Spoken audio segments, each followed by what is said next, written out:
بسم اللہ الرحمن الرحیم۔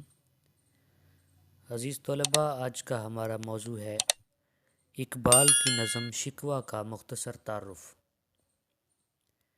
اور یہ جو ٹاپک ہے یہ بی ایس اردو، ایم اے اردو اور ایم فل اردو کے ایک مضمون اقبال کا خصوصی مطالعہ کے حوالے سے آپ کی رہنمائی کر سکتا ہے۔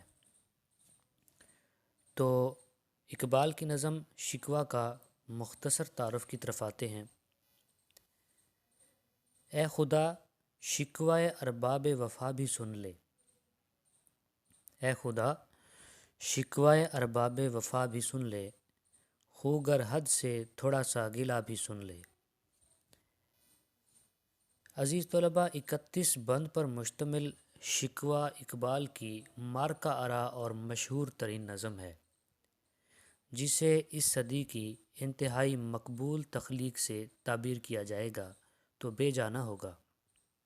یہ بھی ایک حقیقت ہے کہ اس نظم میں علامہ اقبال مکالمہ تو رب ذوالجلال سے کرتے ہیں، لیکن ان کا لہجہ معمول سے بھی زیادہ تند و تیز ہے۔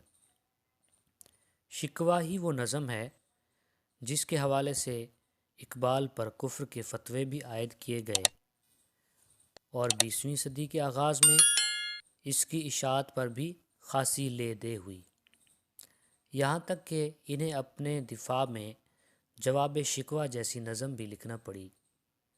یہ نظم فکری سطح پر ہی نہیں، فنی اور تکنیکی بنیاد پر بھی ایک بلند پایہ نظم ہے۔ بقول حکیم محمد حسن قریشی، جب ڈاکٹر صاحب نے اپنی سحر انگیز لے میں ندرت تخیل کے اس کو پڑھنا شروع کیا تو سارا مجمع مسحور نظر آتا تھا۔ علامہ اقبال نے یہ نظم انجمن حمایت اسلام لاہور کے سالانہ جلسہ 1911 میں پڑھی تھی۔